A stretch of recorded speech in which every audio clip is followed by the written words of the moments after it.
You may have noticed that today's episode is a little bit late. There's a good reason for that. I'm excited to announce that Benchmark Books has become a new sponsor of Gospel Tangents. We're teaming up together and we're going to offer a contest to give away a free book. Not just any book. This is the Parallel Doctrine and Covenants that compares the 1832, 1833, and 1835 Doctrine and Covenants side by side, so you can see the changes. When it was originally published, it was about $50, but the book is now out of print. Kurt Bench was actually the one who wrote the introduction to this book. It's a fairly recent book, but if you find it on Amazon now, check this out. It's $175. On Aid Books, it's even higher, $260. This book is a very valuable book and has become a collector's item, especially for historians or those seriously interested in Mormon history. Here's what you need to do for a chance to win. Just go to gospeltangents.com/newsletter. In there, enter your email address and your name, and we'll simply put you in a contest for a drawing on Pioneer Day, July 24th. I figured that was appropriate for podcast dealing with Mormon history. We'll announce winners here on our podcast in the next day or two after that on air, and then we'll ask for your address. We're only going to ship to the continental United States, so otherwise shipping just becomes too expensive, and this is a very large book. I also want to add, this is Kurt Bench here. We've got transcripts available of some of our recent episodes on Gospel Tangents, and they're available on Amazon. Even if you don't live in the United States, you can get those for just $9.99 on your Kindle, no shipping required. If you'd like a paperback copy, they're about $12 or so. So anyway, I'm excited to have Gospel Tangents team up with Benchmark Books, and I hope you enjoy our next episode. When we talk about Mormon polygamy, we usually mean polygyny, the idea of a man having more than one wife. The opposite of that is called polyandry, a woman having more than one husband. Did you know that Joseph Smith was sealed to women who were already legally married to other men?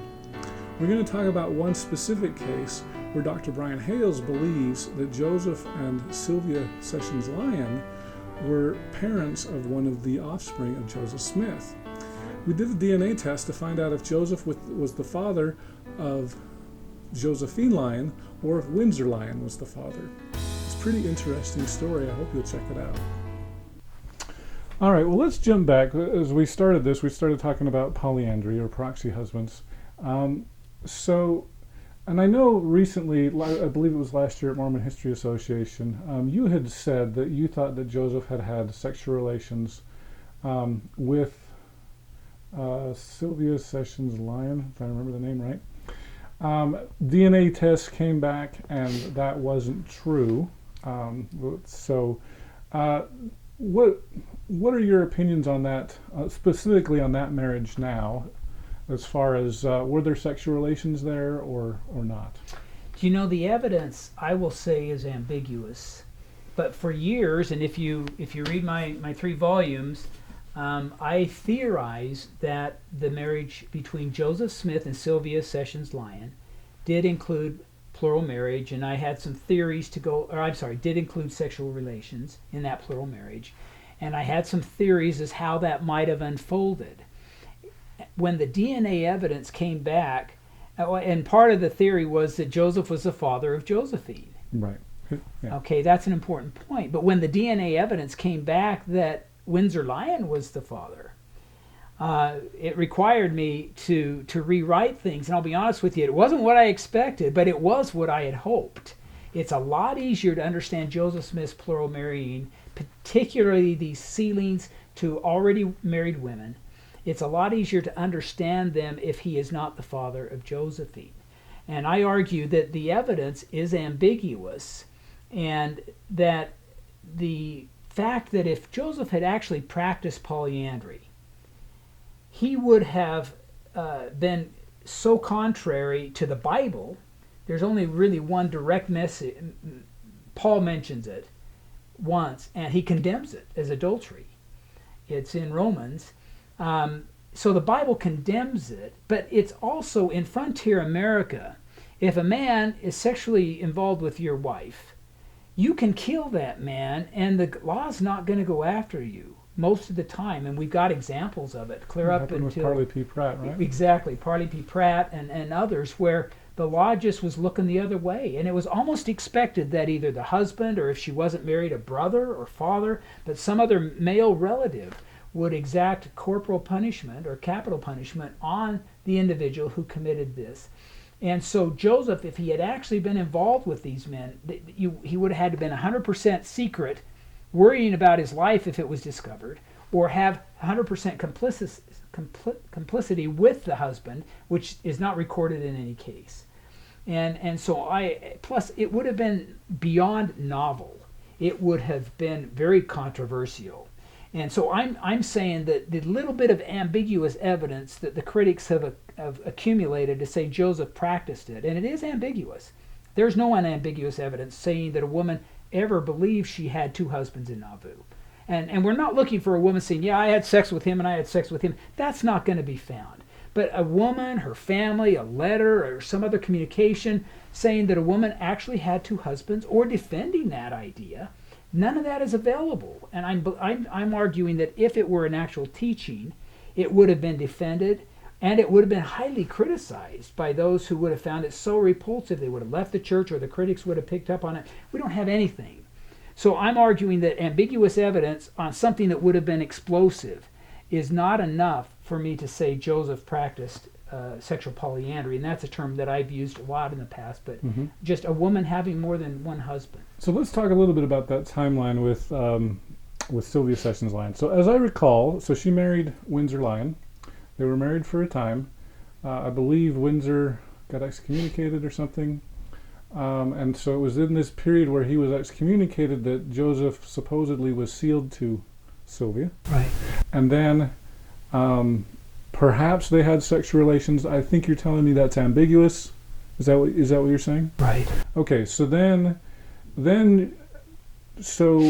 question is, was Josephine conceived while Joseph and Sylvia were married, and that would therefore prove that he had sexual relations with her? Sounds like evidence says no, it was with Windsor. So the conception must have happened after.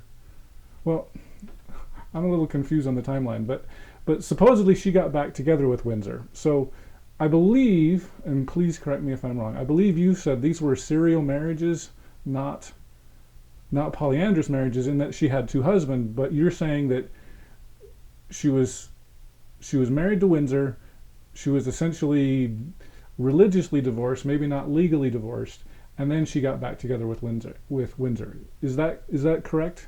That's what I've written in my books, and that's what I've had to rewrite. I don't believe. Okay. You don't believe that anymore? No, I don't. Okay. But if somebody is interested, if you go on YouTube, before I gave my MHA presentation, and what the MHA presentation does is gives four interpretations of the new DNA evidence.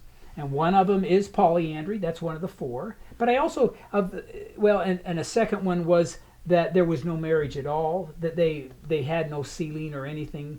And then I go through two others. I'd have to go back and look. But all of the possibilities I talk about, and the evidence is supporting them. The one I came down against in that presentation, and before I gave it, I actually recorded it as a video. It's a 20-minute video. I do remember watching it, but it's been a while. But all the evidence, everything is there. It's still valid today. There's been nothing really new, though. Don Bradley has been out doing more research, and he hasn't found anything super helpful, except that we do know that Josephine lived close, and there's a family tradition that says that her stepsister also lived close, and she said she was present at the same time that Josephine was when Sylvia said that they are daughters of Joseph. And the question is, are they daughters physically or are they daughters spiritually? I had thought physically for Josephine, but the argument is that they were both there, so it had to be spiritually. Now that may be a little confusing, so I'll just leave you to refer people to maybe to that video, and they can hear all about it. But the family tradition has been reinforced by some other things that Joseph Smith or that Don Bradley has found out about their situations. But family traditions are notorious for being false. So again, even though they've believed it for many years, doesn't mean it's true. It just supports that interpretation, which is that this was nothing more than a sealing. And the language is that Sylvia was sealed to Joseph when Windsor was out of the church. Now, if this were a polyandrous marriage, whether Windsor was out of the church or not would be unimportant. Who cares? Okay, because if it's a polyandrous marriage, she's still having relations with him, and then they get married. It would have no meaning. But if Windsor's excommunicated, and it's in November 23rd, I think, of 1843, then, it was 1842, then Sylvia can't be sealed to Windsor. So that would make perfect sense for her to seek out Joseph to be sealed to him just for the next life, an eternity-only sealing. And right now, Laura and I have gone through the evidence on these 11 polyandrous marriages. We think all of them were just for the next life. Why the women chose Joseph over their legal husbands, sometimes these men were active Latter-day Saints, we don't know. It seems odd. Okay, but it's not as odd as them practicing actual sexual polyandry without anybody ever talking about it or finding that to be controversial. And there's Okay. no evidence of that. So your opinion is, of all the 11 polyandrous marriages where women could have two husbands, essentially, none of them involved sexual relations? Correct. That's your opinion. Okay. Yes. So let's talk a little bit about, I believe it was Rick, Orson. let me interrupt, go ahead. though. If people go to my books, they're going to be confused because I use the word 11. The 12th polyandrous marriage on the chart is Sarah Ann Whitney to Joseph C. Kingsbury, which was a front marriage. Everybody involved with that realized that she was sealed to Joseph, but apparently there was some legal issues going on, so Joseph asked Kingsbury to just have a legal marriage but not consummate the marriage. And everybody agrees that was the relationship. That's number 12. And number 13 is Lucinda Pendleton, who we know just nothing about. And the fourth one is Mary Heron, who we have one attestation that connects her and Joseph sexually, but we don't know any of the details. So if somebody goes to my chart, there's actually 14 women on that. Oh, okay. But 11 of them we believe were eternity only. 2 are just undocumented, so we just take your guess. And then we have this pretend marriage with Sarah Ann. So 14 total okay. women. Well, great. Well, let's talk. I believe it was either Orson Hyde or Orson Pratt. I always get those two mixed up. One of them Joseph sent on a mission, and then supposedly married his wife while he was on a mission. Can you talk about that story? It's a great story. In 1842, John C. Bennett wrote a book called History of the Saints. And if we wanted to take a minute, I just bought an original copy of it, and no I have way. it upstairs. Oh, you're it's kidding. worth thousands of dollars, but Oh my goodness. it's the act, and it's got writing from 1842 in it. It's pretty exciting to me. But in that book, he says that Joseph would send men on missions and marry their wives. Well, of the 14 women, we know that 11 of them, their husbands were not on missions. 2 of the men, we don't have a date for the marriage, so we can't say. The only one of them that we know was on a mission was Orson Hyde. Orson Hyde went to Palestine with the 12. We all know the story. Over a year later, we have a sealing date between him and Orson Hyde's wife, Miranda. Between Joseph and Miranda. The problem is we have 2 sealing dates for Joseph and Miranda. The other date is from an affidavit that Miranda signed that is well after Orson Hyde returning from Palestine. So even the one that appears to be a case where Joseph might have sent him on a mission, but then he waits a year. I mean, it doesn't make sense. But a year later, we have Joseph being sealed to Miranda. But again, we even have a second date. So we don't. And the second date is a signed affidavit, which we probably would consider to be more reliable than something that was just scrawled on a page of Joseph's journal, not in his handwriting, but in, I think, Thomas Bullock's. But again, that story is false, and yet it's a sound bite. It's all over the internet. We've got to kill it. It's wrong. It's false. Joseph did not send men on missions so he could marry their wives, according to any reliable documentation. I've always heard that was reliable, so that's interesting. All right. So let's see. So he had 14 potentially polyandrous marriages. He had the one with Fanny. What about the other?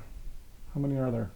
By my count, he was sealed to 35. 35. But by my dear wife's count, it was 33, which corresponds to Todd Compton's 33. Todd had some additional possible wives and all. I don't think any of them. Mary Herron was on that list actually, but not Esther Dutchin. So let's go back to, I guess, 132 once again. I keep going back there. So it does say that polygamy was around to raise up seed. So why do you think there were no offspring, or at least no known offspring, of Joseph and a polygamous wife? Again, a great question. And I had theorized, and if you read my books, you'll find there are two that I thought were Joseph's. Josephine being one. We know by DNA that wasn't. The other one is, and there's an account from Joseph Lee Robinson saying that Joseph and Olive Frost had a child. And it was a single attestation, and I had discounted it. But then I heard an interview read between Joseph F. Smith and a guy named Whitehead, blocking on his first name. He was a secretary to Joseph in Nauvoo. He arrived kind of late, but he could write and helped out there. So he was close enough to know what was going on. And I heard the interview read. It hasn't been published, even still. And I interpreted that as being that Joseph had a wife, Olive Frost, and they had a child. Well, since that day and night, that was what I was going on when I wrote my book. That the transcript of that interview has been released, and John Hayashek owns that, and he's a friend and allowed that transcript to come out. It's clear the child was between Olive and Brigham. Brigham Young married several of Joseph's wives after the martyrdom. The timeline only allows Brigham to... Was that passed to you up at Mormon History? Yeah. I remember that. It came in on my phone as a text message from John, because I said, John, I really want to make sure what I'm saying here is accurate. And so he sent it to me, nice guy, that he has, and I was able to verify what I had already written up and made into slides as being accurate. And so we drop Olive's child. We don't even know the gender because both she and the child died before they left Nauvoo. And then we take Josephine off the table, and that just leaves accusations and not a single documented child to Joseph. At least, I think, 7 of them have been disproven through DNA, and the others are pretty dubious. But I have a chart. It's at josephsmithpolygamy.org. It's at Mormon Polygamy Documents as well, but you can find it there where I've got them all listed. There's like 20 accusations. And what Don Bradley and I have done over the years is we've tried to trace these down. And what we find is that if a family can tie Joseph to be the father of some child, they're just, if he's anywhere within 50 miles of when this child's conceived, some of these families are just willing to accuse Joseph. And in one case, there were people leaving the church because they were so appalled by the fact that Joseph had this child, and then DNA comes out and shows it isn't. So rumors can be very strong in families, and we have to be really careful with them. But there's no documented children. Okay, so but you do hold, even though with the polyandrous wives there was probably you're saying there was probably no sexual relations. There were sexual relations with others, just no offspring.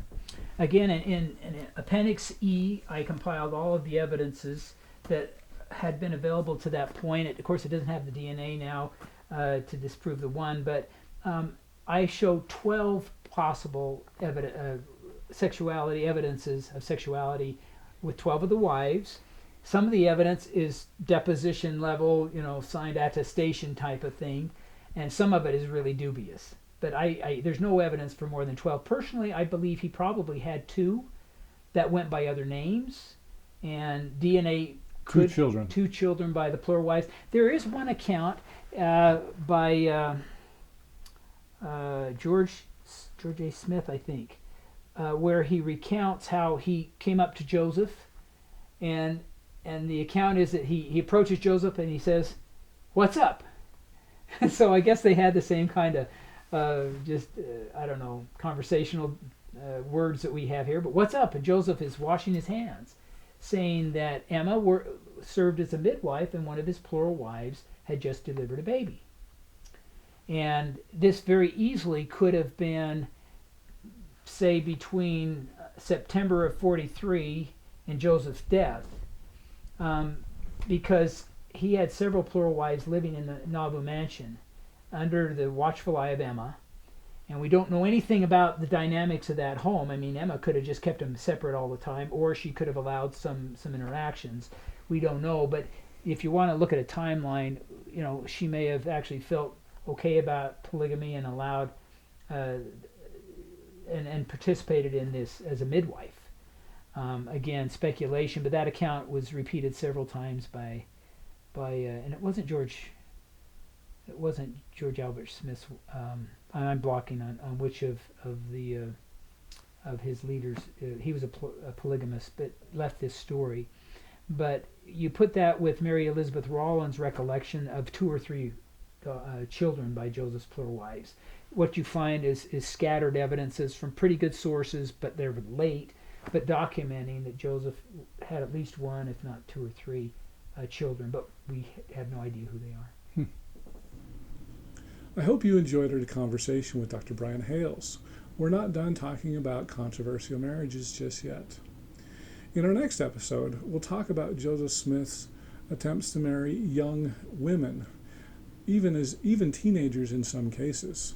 There are 2 14-year-olds. Okay. The other 14-year-old was Nancy Maria Winchester, and we don't know anything about that relationship when it happened. She may have been 15. My bet is she was 14. But Helen Mar Kimball is the one 14-year-old, and for several reasons, I don't believe that relationship was consummated. But Joseph gets accused of all kinds of crazy things. People even call him a pedophile. Click here to subscribe, click here for a transcript, and over here you'll see some other videos that we've done here on YouTube. We hope you'll use this as a valuable resource to learn more about Mormon history.